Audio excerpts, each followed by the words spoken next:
Welcome, everyone, to this special TNA Slammiversary 2015 Preview Podcast. I am your host, Simply Sensational Billy James. Joining along from the wrestling debate with me is Andrew B. Andrew, how you doing? I'm good, Billy. How are you? I'm great.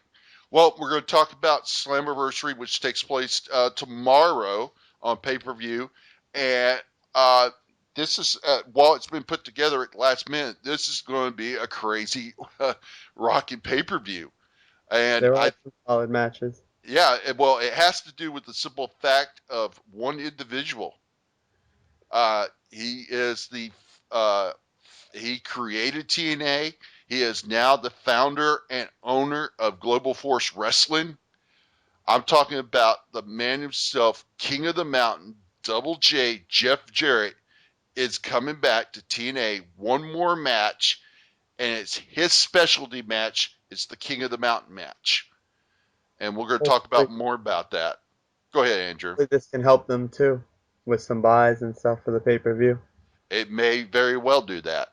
But we're going to talk about a lot much more. We're going to talk about the knockouts, and we got a knockouts 3-on-2 handicap match. We have Davey Richards taking on Austin Aries. The winner gets to pick the stipulation for the final match in the best of 5 series for the TNA Tag Team titles. We also have a non-sanctioned grudge match between the Cowboy James Storm and Magnus, with major rumors going around on both men, so that's going to be very interesting to talk about. And another grudge match between former tag team partners, Jesse Ganzer taking on Robbie E, and much, much more. So we're going to talk about all that, and we're going to get started here right now. Okay, let's just jump right into it. Let's talk about the first match, and it is a 6-man ladder match for the TNA X Division Championship. Tigre Uno, the new champion who was crowned last Wednesday on Impact Wrestling, will defend the X Division title against Rockstar Spud, Kenny King, Crazy Steve, Manic, and Mandrews. You're probably asking, why is Low-Key not in this match? Low-Key's gone from TNA. He asked for his release, and he left. Are you disappointed there's no Grado? Oh, hell no. Oh, hell no.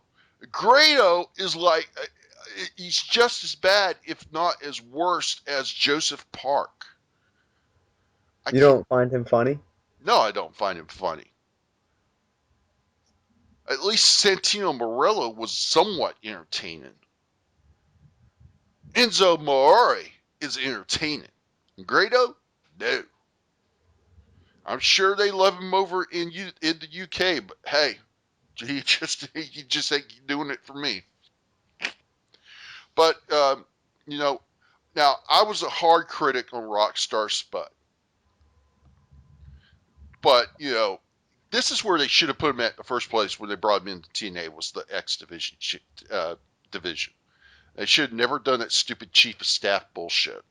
But not saying that I'm a fan of Rockstar Spud. I'm just saying that okay, the guy has found his niche now in the X Division. That's where he should have been at in the first place. Kenny King, that man, we know he can go. We know what the King can do. Crazy Steve, I'm not crazy about the gimmick. I think if they would change his gimmick and give him some kind of a new gimmick where he can redo his wrestling style, I think he would fit in the X Division. But I am not digging the Crazy Steve clown gimmick. Manic can go. He's proven that, and he's a former X Division champion himself. So Mandrews, he's another one that I think they did right this time when they brought him in. He was the second winner of the British Boot Camp, and I think they did right this time by just sticking him right into the X Division instead of trying to do some kind of a stupid non-wrestling gimmick with him. So, who are you liking in this match, Andrew? I'm a Rockstar Spud fan, but I think Tigre Uno is gonna win. They just gave him the belt, so he's going to get a little bit of a push. I Yeah. do have high hopes for this match, though. Well, I think it'll be a good match. I don't think it'd be the show stiller match, but I think it'd be a good match. I agree with you. I believe Tiger Uno is going to retain. As far as Rockstar Spud, the only thing I have to say is that the 11th Doctor called and wants his bow tie back, Spud. I think Kenny King, though, will be the star of this match. That's a possibility. That's the whole thing. King is the one that can make a match shine. Um, he's a former X Division champion himself. Getting back to the low-key thing, it was announced after Impact Wrestling that King King, it's not King King, Low-Key asked for his release and got it. So he's no longer with TNA. The rumor is he left because they put the belt on Tiger Uno. What's your thoughts on that rumor, Andrew? I honestly think it's a little ridiculous. Not everyone can be the champ. I mean, it's not like he's sitting there doing nothing like the other people that got released, Samuel Shaw, Gunner. He's in a major storyline with the BDC, and I think Loki's just being, like a dick. Well, here's my thoughts. Okay, had they put the belt on Grado, I would have been pissed too. If that had been me, I would have been like, this guy is a joke. He ain't hardly here, and you're putting the belt on him. What the hell? I would understand him being pissed. But it's Tiger Uno. This is a guy who's been busting his ass since he got the TNA, and he's a lucha wrestler, lucha style wrestler. He appeals to the Latino market. Why not build this guy up? If he's done right, he could be the next Rey Mysterio. I'm not saying he is, but the potential is there. And maybe TNA's like, well, we got to do something. Maybe if we build this guy up, maybe we can get the Latino market in watching us. He So, reminds me of what Sin Cara was supposed to be a little bit. well, Tiger Uno was reportedly trained by Rey Mysterio Sr. So, it'd be interesting to see what's going to happen. But nevertheless, I think we both agree that the winner of the six-man ladder match for the TNA X Division title, Tiger Uno, will retain in this match. So, Yeah. Do you see Low-Key going to one of the other companies on a Wednesday night, like Ring of Honor or NXT? I seriously doubt NXT, but never say never. I think we learned that Wednesday night. Uh, Ring of Honor, yeah, that's extreme possibility. And let's don't forget Global Force Wrestling. I mean, everybody when they ask this question now, well, he's leaving TNA? Is he going to go to NXT or is he going to go to the Ring of Honor or New Japan? Everybody keeps forgetting about Global Force Wrestling. So, I don't know. I have my own theory on Global Force and TNA. all right. Well, we're going to get moving along here to our next match. Okay, let's talk about the next match on the card, and it is a singles match. It's Bram taking on the Blueprint, Matt Morgan, who made his shocking return last Wednesday on Impact Wrestling. Bram's been doing this open challenge to former Impact Wrestling stars. He's faced 3 so far in Crimson, Joseph Park, and Vader. When the hell, Vader had to be early on in TNA because I sure in hell don't remember Vader in there. I didn't remember Vader either. But Bram was beating down Vader, and who comes in for the save but the Blueprint, Matt Morgan. I didn't see that one coming. Me neither. Do you think he's back for good or just a one-time deal?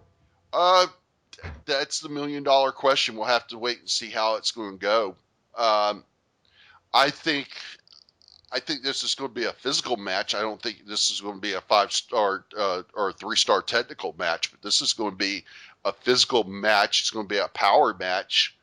And I think that assuming that they don't go with a DQ angle, I think Matt Morgan's going to win this thing. I disagree. I think Bram is gonna win. Well, I think, I don't think it would make sense for Matt Morgan to come back in and his first match back take a loss. So either they would have to have Bram cheat, which Bram is the way his character's designed. He's the guy that will blatantly use a foreign object in front of the ref. He doesn't care. So I don't see him being able to get the win by cheating. Because if Morgan takes a clean loss, then it deflates the whole value of him coming back, the shock of him coming back. So the only route that they could go to have Bram win over Morgan and keep Morgan strong is for him to use a foreign object without the referee seeing. Unless they make the match no DQ, and I have not seen or read anything saying that's the case. So, what if Morgan was just brought back to make Bram look strong, like Crimson, like Vader, like Joseph Park? I mean, it's a possibility, but the way that they've have done this, I don't see that. Um, I still think that it's going to be Matt Morgan. The only way they can do it to keep both men looking strong is to have Bram disqualified. Bram use a foreign object blatantly in front of the referee, DQ. Matt Morgan wins by DQ, but it keeps Bram strong. And you think that would lead to a feud between the two? Possibly, and such. So, but either way, Matt Morgan's winning. So, this is our first first difference here. Andrew is picking Bram to win, and I'm picking the Blueprint Matt Morgan to win. So we'll just have to wait to see Sunday night who's right and who's wrong. Okay, let's talk about our next match, and it is a grudge match. Two former tag team partners, former bro bands, Jesse Ganzer taking on Robbie E. This is sort of interesting. I mean, TNA is currently now short of tag teams, and they break up the bro bands. I also think that after this feud, it could be an issue for both men, like where they go after fighting each other. Well, Like, I see where you're going, but Robbie E. He has the potential of going either direction.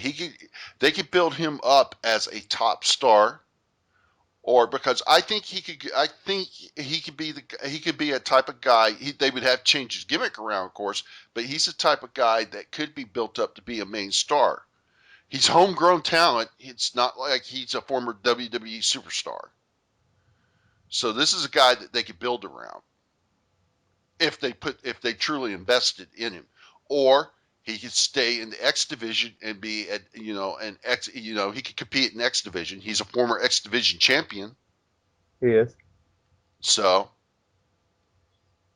and if I'm not mistaken, I do believe that he is a former Television champion. So if they were to push him into the picture for the TNA World Heavyweight title, and if they ever put it on him, he would become a Grand Slam champion. How would you feel about Robbie E being your TNA heavyweight champion? They would have to change his gimmick. His current gimmick would not work as as world champion. They would have to tweak that jersey gimmick around or drop it completely. Same thing with DJZ and Jesse. DJZ needs to really go back to being Zema Ion. Jesse, I think they're going the right route with Jesse as far as tweaking his gimmick. but I think that this match is going to be one of these both of these guys need to come out looking great, and unfortunately, one of them's got to take the loss.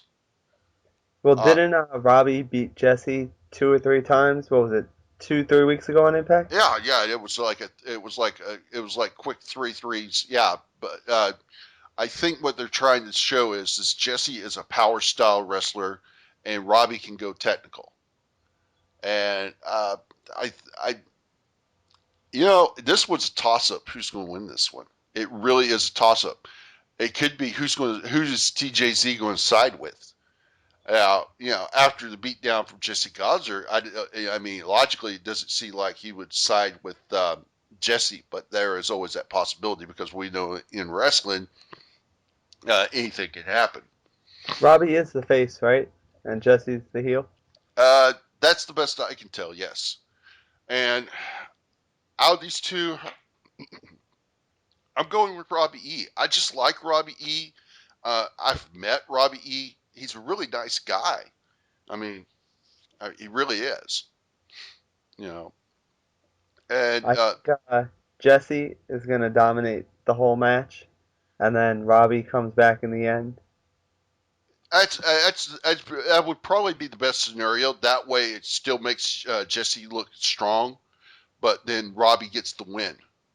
And then So you could even have Jesse attack him after the match and have Ion save Robbie so Jesse still doesn't look bad.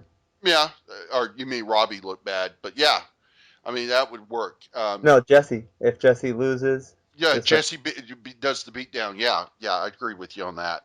Um, I another thing that that I really got behind Robbie was during, of course, the Amazing Race, because I think we got to see a whole new different side of Robbie, and I don't know, I just like the guy, so I'm going with Robbie E. me too. All right, so both myself and Andrew, we have picked Robbie E to win this grudge match against Jesse Ganzer. Okay, well, moving on, we're going to a tag team match. Why we're having this match, I have no idea, but we are. It's the Destroyer, Lashley, teaming up with Mr. Anderson. I guess they drew a lottery to put this tag team together, taking on the number one contender to the TNA World Heavyweight Championship, EC3, Ethan Carter III, and Tyrus. But Billy, I thought Ethan had issues with both Lashley 2 weeks ago and Mr. Anderson a few months ago. Yeah, but to me, the issues with Anderson, as far as I'm concerned, were resolved. And it's like the whole point is Ethan is focusing on Angle. That's where his feud's at. To me, this is like going back a step. Maybe this is their way of putting Kurt Angle like on the card, have him interfere. That's a possibility. That is distinctly possible. Um, I just, I think it's be a good, decent tag team match, but I'm just really not feeling it. I'm really not. And the only way that Anderson and Lashley can win this match is two ways: DQ or they pin Tyrus.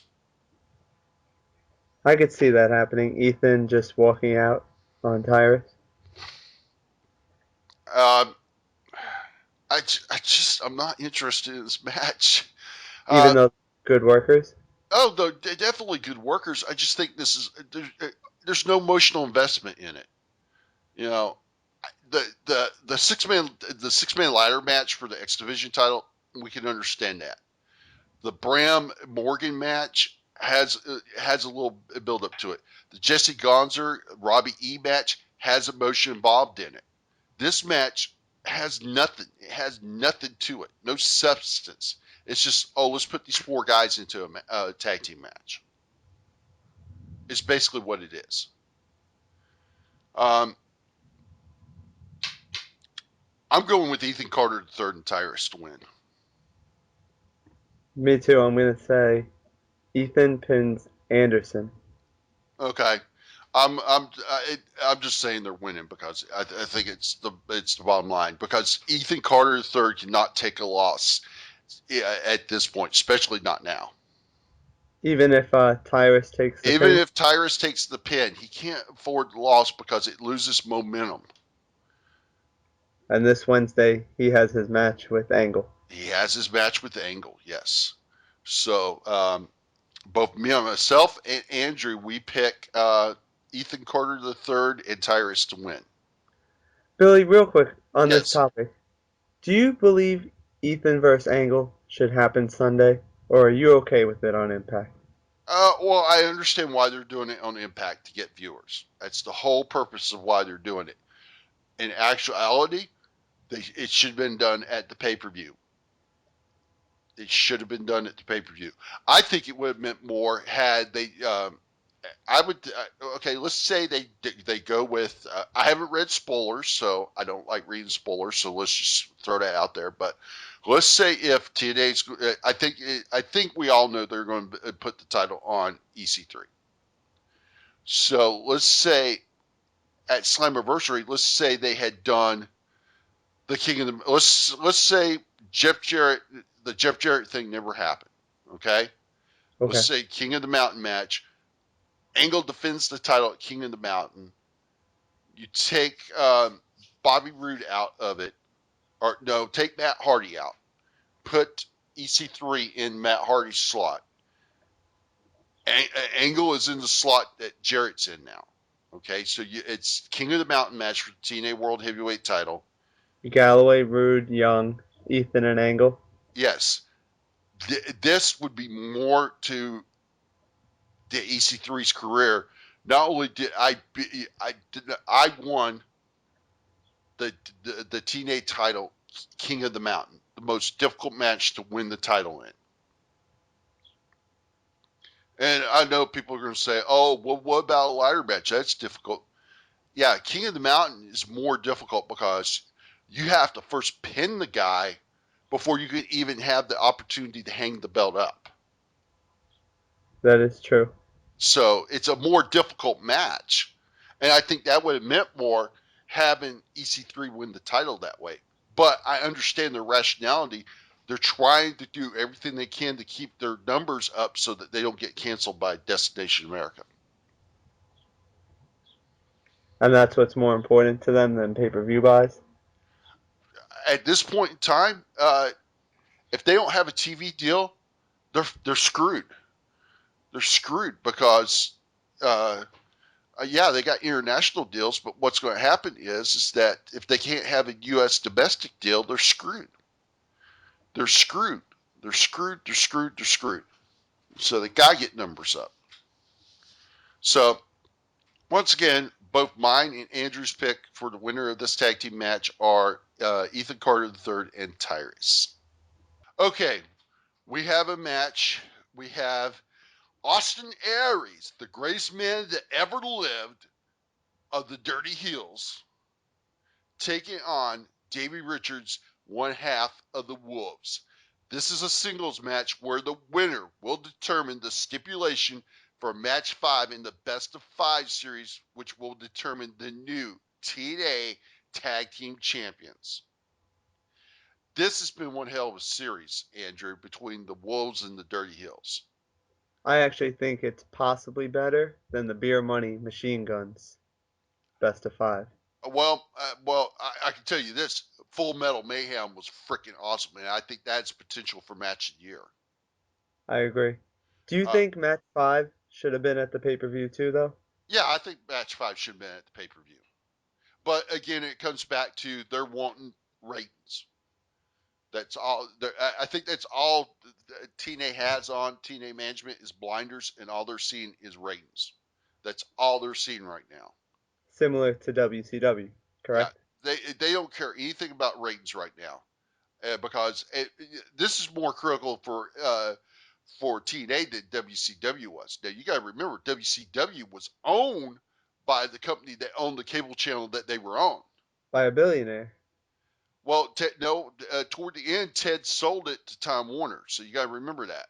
But still, during their whole time, WCW's whole time on TV, they were owned by the same company that owned the cable channel they were on.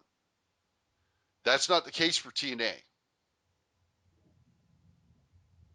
So ratings for TNA is more critical than it ever was for WCW.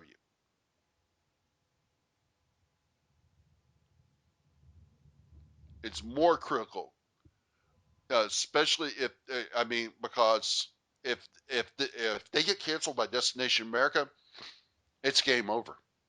Because unless they can get another cable channel to pick them up, they're screwed. They are screwed. But let's get back to the match at hand.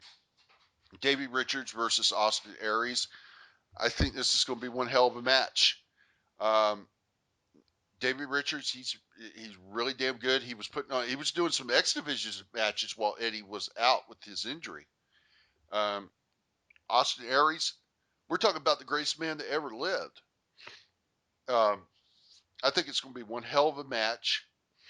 I think we may see some interference from both Eddie Edwards and Bobby Roode.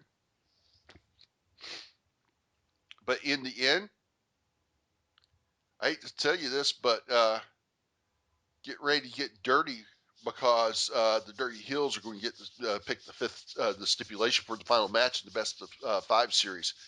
The greatest man that ever lived, Austin Aries, is winning. I agree. Do you have any idea what you think they're gonna pick for stipulation wise? I have no clue. Uh, Possibly, and this is a rumor I heard, an Iron Man match. That would be awesome. Yeah. Uh, you know, I, I think Austin Aries and Bobby Roode are probably two guys that got thrown together as a tag team and turned it and made it work, and they're just so damn that shows just how damn good they are. Similar to Kane and Daniel Bryan, correct? I wouldn't go that far. That's a total different situation. Total different situation. Totally different situation.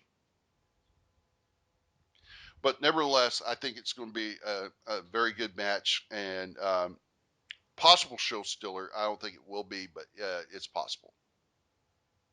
So both mine and Andrew's pick is the greatest man to ever live, Austin Aries, to win, and the Dirty Hills will get the pick, the stipulation for match 5 in the best of 5 series. All right, Andrew, let's talk knockouts.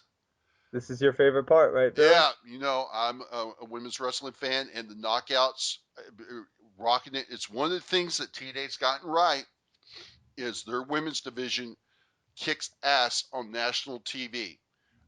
Andrew, you notice I said national TV Yes.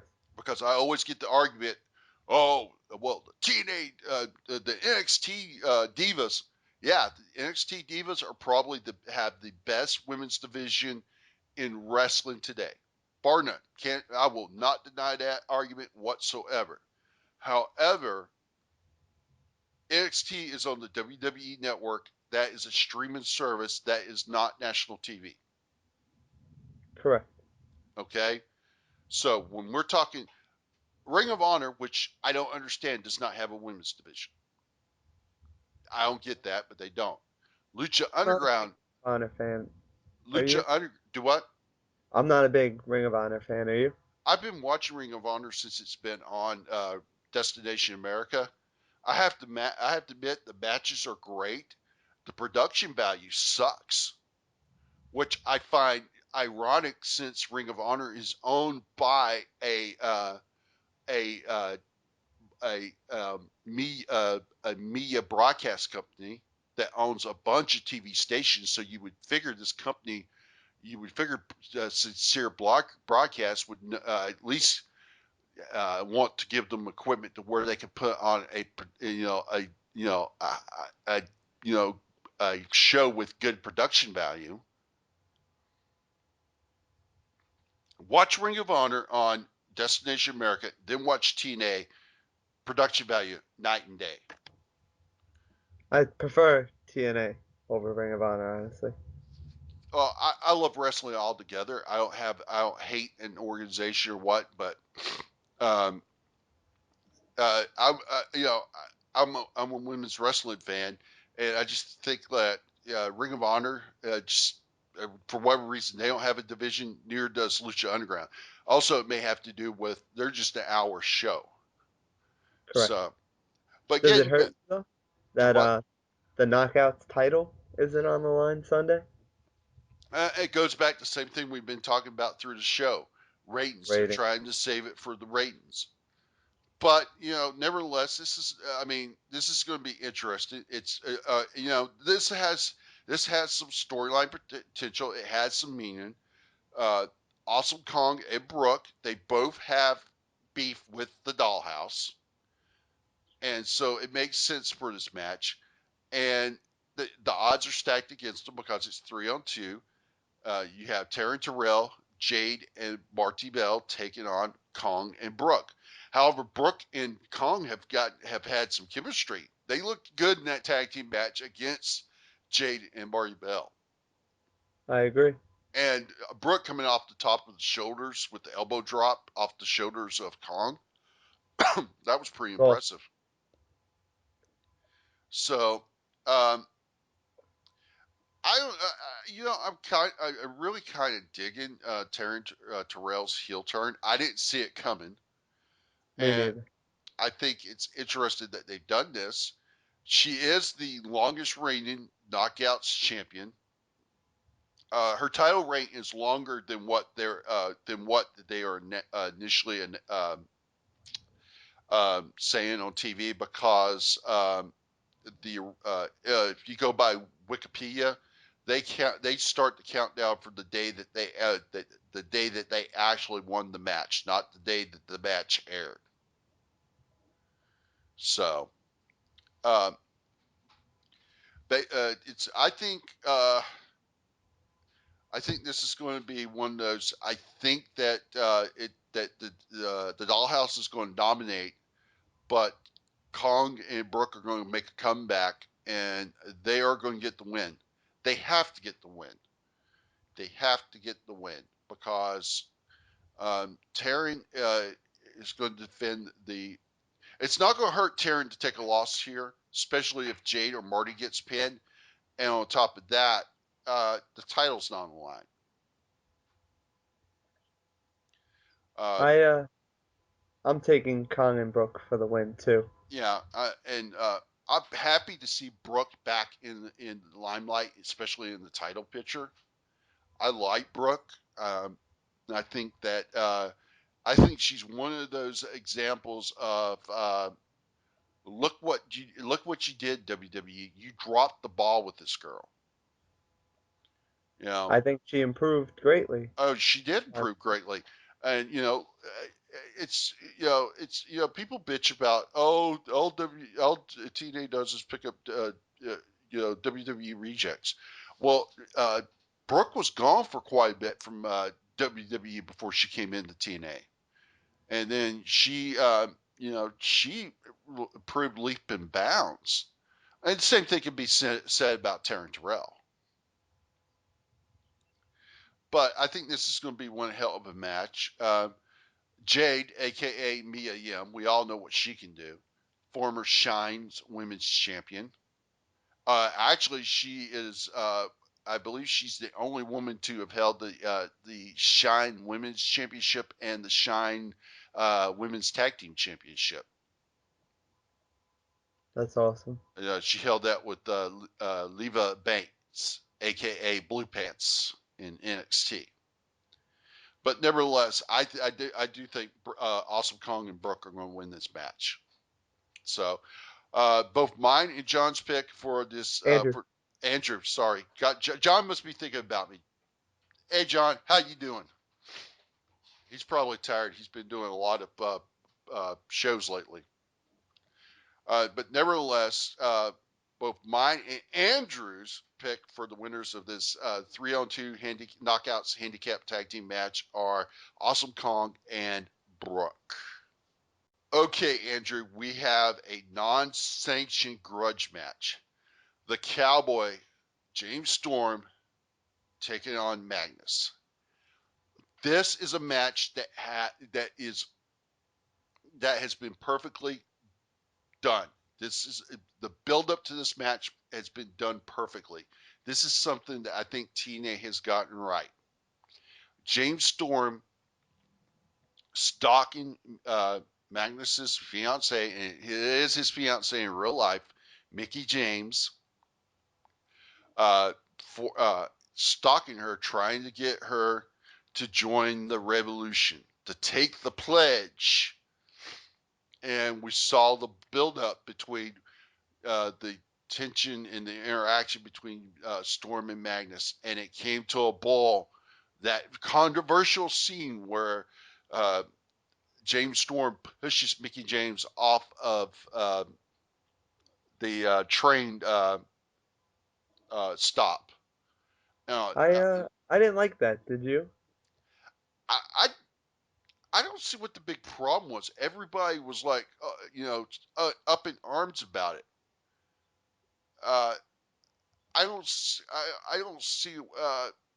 I don't see it because if you everybody watch the trade car where he pushes her isn't even moving. Oh yeah, true. I I don't know. I mean, just thought it was a little, silly. well, I think the whole point was is that it was a scare tactic. Like, that's a non-movie train. What do you think I would do if it was? Just think if it was moving. Basically saying, you know, you're going to regret turning down joining the revolution type thing. And also, it's an instigator to just ignite the fuel with Magnus, the emotion. Personally, I didn't have a problem with it. We've seen this kind of stuff done in wrestling before. Everybody thought, oh, James Storm tried to commit murder. He tried to kill Mickie. Come on. How stupid can you be? It's a storyline, people. Did anybody call to say, oh my God, Vince McMahon's been murdered? No. No. Come on, people. Seriously, though, the Nashville police were called because they literally, the wrestler James Storm just tried to kill Mickie James. Really? I'm not joking about this. Um, but getting back to the match, it's non-sanctioned, so basically anything goes. Anything. Okay.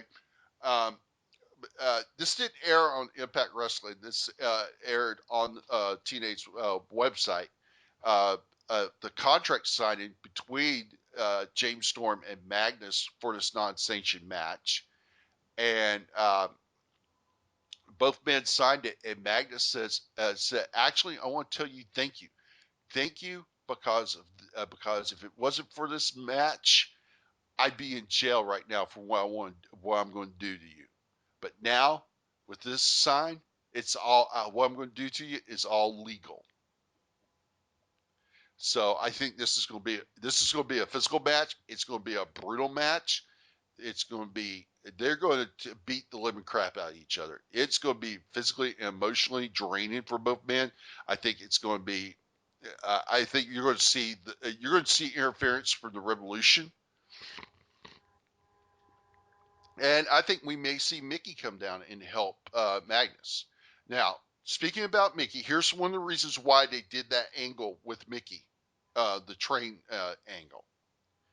Uh, Mickie had prior engagements to this weekend, and I applaud her for fulfilling and keeping those obligations because she would have been well within her right to cancel that obligation to be at these Impact Wrestling tapings, which she was not.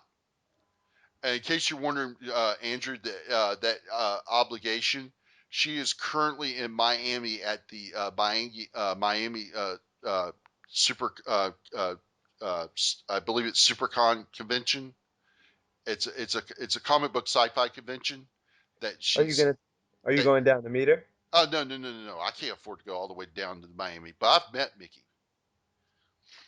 I So, met her. She's super nice. oh yeah, she's super nice. She's one of the greatest women's wrestlers of all time. And, I know you can get the argument, Trish is better than Mickey, blah, blah, blah. I think they're like on the, if they made a platform for goddesses of wrestling, Mickey, Lita, Trish, Victoria, Yeah. and What Gail, about they would all be up on there. They've earned it. They've earned their spot up there. Gail Kim too? Gail, you have to say Gail has earned hers. Gail's earned it. Victoria's earned it. Victoria, Tara, Lisa Marie. Trish has earned it. Mickey, by God, has earned hers, and Lita's earned hers. But back to well, anyway, she's down there in Miami for this convention, so it's possible she could fly up in enough time to make it for Slammiversary, especially if the match is later in the card, which I think it will be. Me too. So she can be flown up and be there for Slammiversary. But nevertheless, this was a difficult one, but I'm going with Magnus. Magnus is winning. I disagree. I'm taking James Storm. Just the Wow. All right. just the numbers advantage, and I just there's always room for one more, and I'm taking Storm. Okay. We know what you've been drinking now. All But right. Well, isn't there an elephant in the room with this match? I have no idea. All right. Uh, because they're both, do you want to talk about it? Yes, yes. I totally almost forgot, but yeah, we need to talk about it. Um, well, the rumor was announced later. I believe it was like Friday. The rumor was announced about Magnus possibly leaving TNA. And now this morning, it's been announced that reportedly the Cowboy James Storm has asked for his release from TNA, and the rumor is it's been granted. Um, I think this is if these rumors are true, TNA is screwed. They're in trouble. Because the Cowboy James Storm is I would say he's he's their number two heel. Storm is the last TNA original who's been there from day one, and Storm, Magnus in my mind, uh, he's still a valuable commodity to TNA. So I think it's a big loss for to lose both men. I agree. And think about how it hurts Abyss and the Revolution members. Yeah, What yeah, happened to them now? yeah. That whole group goes under because the whole group was built around Storm. But in the overall grand scheme picture, if these rumors hold up true, you've had 5 guys leave within a week. And that's not good. That's not good for overall morale. Now, granted, let's get real here. Samuel Shaw was not a big loss. I'm Gunner? sorry. Gunner, in my opinion, was. Gunner had great potential. They dropped the ball with Gunner. Um, Loki? Loki's a different little situation. Loki, it was not like they weren't using Loki. It was not like he was being buried. It wasn't like he was in a mid card storyline. He just got pissed and took his ball and went home.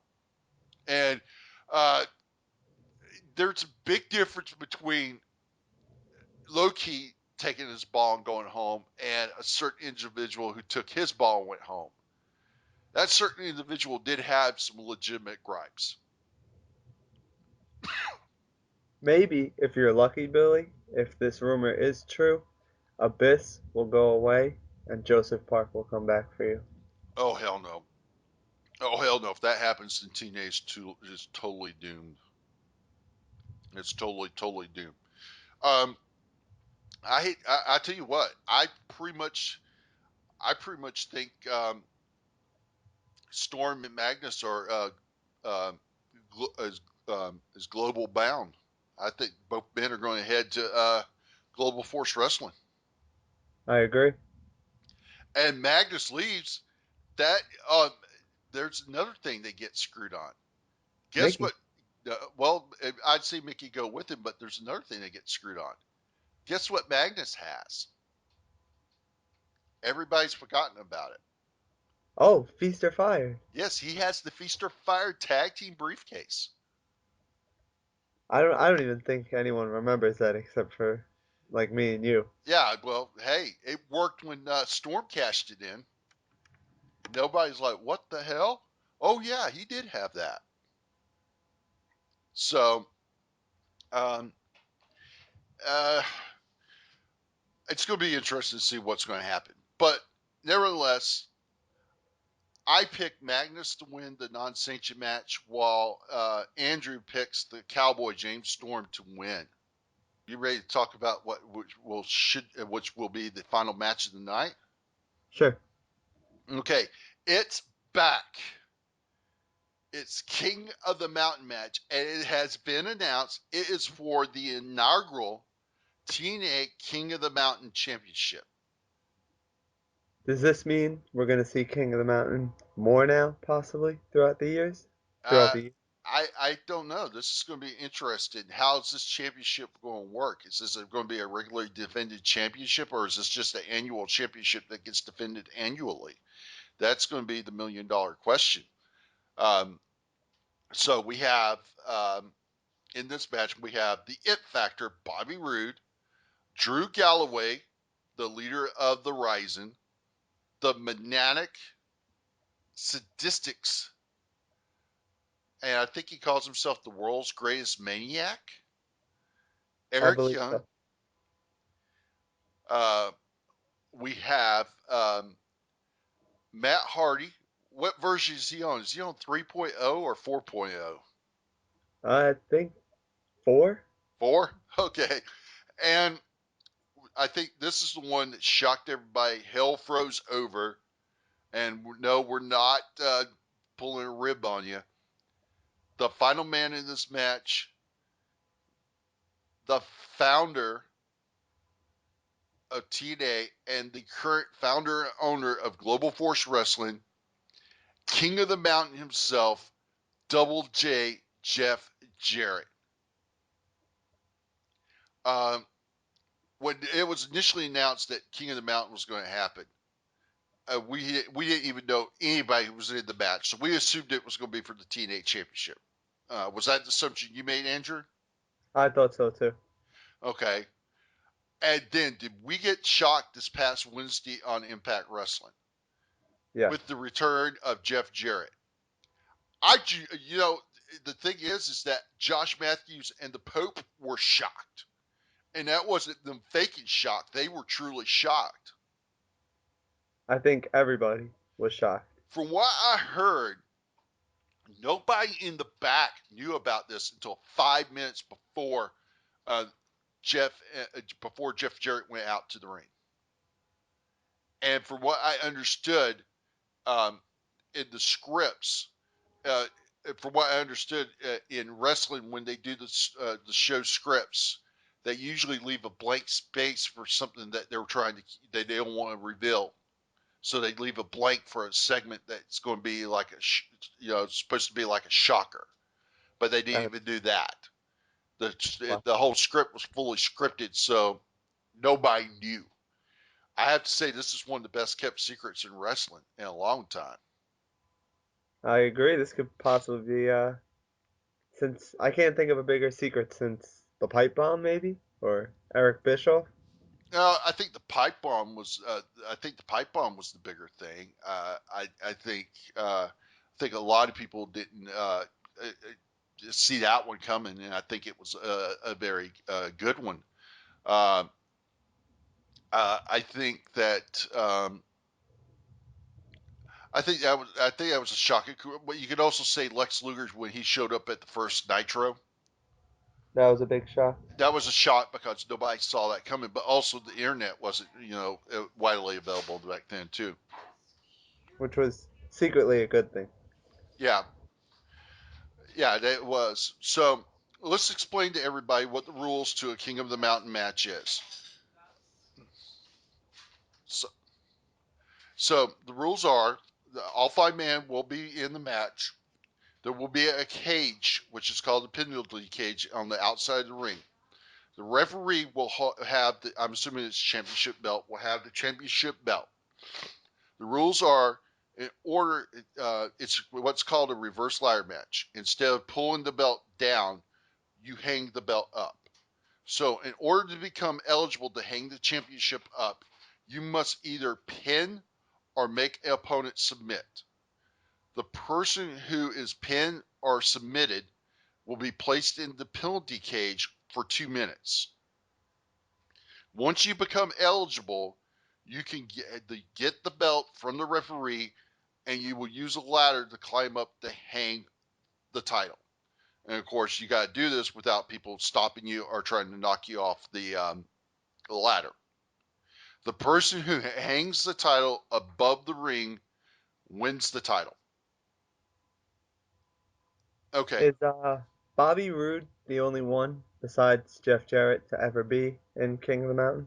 Well, I believe so, because I don't think Eric Young's ever been in a King of the Mountain match, and I know Hardy hasn't, and we definitely know Galloway hasn't. So yeah, I think the only two guys with the experience is Jarrett and Roode. I think this is going to be a very interesting match. Um, I think it's a no-brainer who's winning this, or if it was me, this is the guy who should win it. I'm thinking the same thing as you, I believe. Yeah, I think Jeff Jarrett should win this. But let's say Jeff does win it. What does that do? This is for a championship. So does he take the championship back with him to Global Force Wrestling? Well, I read a theory, and I'm not sure how true this is, that TNA and Global Force could be making like a talent exchange or a merger where they would share talent. Well, that's a possibility. That could very well be happening.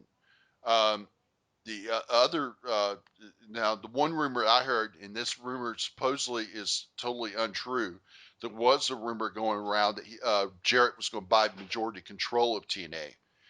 From what I've heard and read, that rumor has been shot down. That he has no interest in buying TNA. He is totally dedicated to Global Force Wrestling. So talent exchange, that's most likely. Um, uh, I don't know what's going to happen. It's going to be interesting to see what's going to happen, unless he does take majority control of TNA and keeps it as a separate brand. Uh, There always is the possibility that Jeff doesn't win, and then they give it to someone else. uh, this is too big of a deal for them to bring Jeff Jarrett back. He's got to win. Um, Now, here's food for the thought. Maybe Jeff Jarrett's hedging his bets, and he sees the writing on the wall, and he's making a preemptive strike, and he's getting his hands on so that when if TNA gets canceled in September, and they basically are forced to go under, he just takes all the videotape library, and he gets all the property rights, and then that way he keeps Vince from getting the video library of TNA, I could see him doing that too. and then that way he can pick up the talent from TNA that he wants, and boost his roster up even more. But anything can happen at this point. We are totally in the dark, and that's the kind of cool thing about this particular thing is we have no clue what's going on. It makes things interesting. I So don't mind being in the dark. Do no, you? I don't. No, I don't mind being in the dark on this. So I think we're both in agreement that the winner and the new inaugural King of the Mountain, TNA King of the Mountain champion will be the King of the Mountain himself, Double J Jeff Jarrett. As I agree. we're in agreement. Do you plan on ordering the pay-per-view? I've been debating about it, and I've crunched the numbers. I've checked my finances, and I'm tight on money, and I can't afford it, even though I really would want to. And I've seen this flip thing, and I've read it and saw it's the same price as if you ordered it on cable. I mean, I don't see the value in that. The It's flip app. 50, right? It's $40. It's 40 40 bucks bucks. to it's $40 to order the pay per view, whether you order it through cable or you order it through this flip app. And I'm like, the flip app, the streaming should cost less than the actual pay per view on cable, in my mind. That I agree on. So, hey, whatever. But no, I won't be getting the pay per view. I'd love to have it, but I just can't afford it. I mean, it's not 9.99. You know No, what I mean? it's not $9.99. Nope, it's not.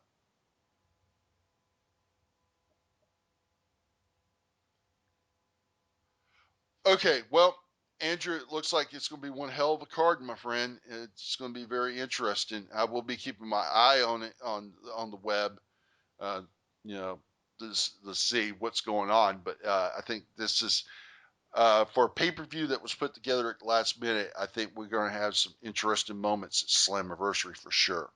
A lot of solid matches on the card too. Yeah, a lot of solid cards on the matches. Um, if TNA does have a Bound for Glory pay per view, do you see Jeff Jarrett going into the TNA Hall of Fame? Yes. Do you? Yes, and I'll be blatantly honest about it. Jeff Jarrett should have been the first to gone in. I agree. Uh, Jeff and AJ should have been the first two. well, rumor is that they did offer it to AJ this year, and AJ turned them down. And from what I understood, they offered him some damn good money, and he turned it down. I just think he's done with TNA. He's a big star now in Ring of Honor, New Japan, and he's happy with what he's doing. Well, I can understand that, but on the flip side, now, and this has been my argument with guys on the wrestling debate. Okay, if it wasn't for TNA, I'd have no clue who Samoa Joe was. I have no clue who AJ Styles was, Christopher Daniels, or Kazarian. Oh, I agree 100%. And for AJ Styles to, I don't want to be associated with TNA. Well, I'm sorry, TNA made you. They helped put you on the map because without TNA, nobody would know who you are. I agree 100%. And same thing with Samoa Joe. Samoa Joe has a little more. I think I I can understand you being bitter. Believe me, I'm an expert at being bitter. But in this instance, you know, you got to look at things in the grand light.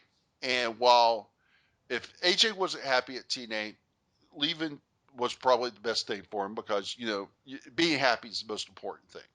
Can't deny that. But you can't just totally. Well, I don't want to be associated with TNA. Well, I'm sorry, you're going to be because you were the heart and soul of TNA. You were Mr. TNA. It's what put you on the map. I And agree. I think Joe showed a little more class in, hey, I'm parting ways with TNA. This is a mutual thing. Hey, it's all good. So, but these next few months are going to be super critical for TNA. Do you And think they're going to announce Jeff as the Hall of Fame inductee this year at Slammiversary? I don't know. The rumor is there has been no deal made, but I just I Jeff Jarrett is the logical choice. But that's if they even have the pay per view because if they don't have a TV domestic deal. How in the hell are they going to have pay per view? I agree. So these next few months are going to be super critical for TNA. All right, folks, that's been it for this special TNA Slammiversary 2015 preview podcast. Um, Before we go, we're going to plug a few things. Andrew, I'm going to let you go first. Do you have anything you want to plug? Just this Tuesday, call in to the wrestling debate. Actually, there will be no wrestling debate this Tuesday. Ooh, how come?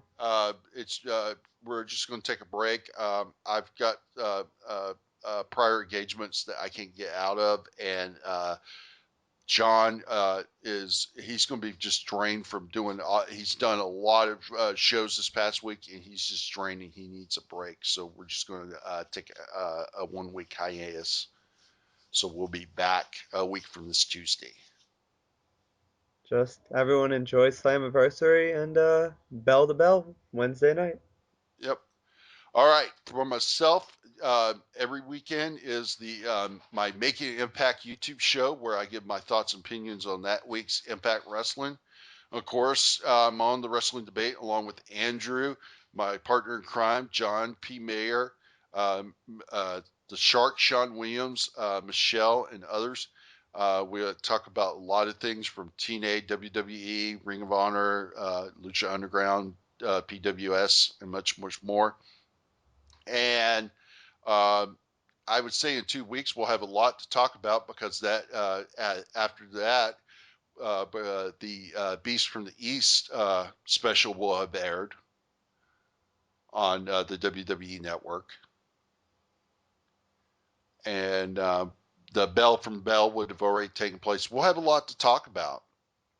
Also, you'll have to check the Nerdport Network's Facebook page for the exact times and dates. But John also has his finger on the pulse of independent wrestling.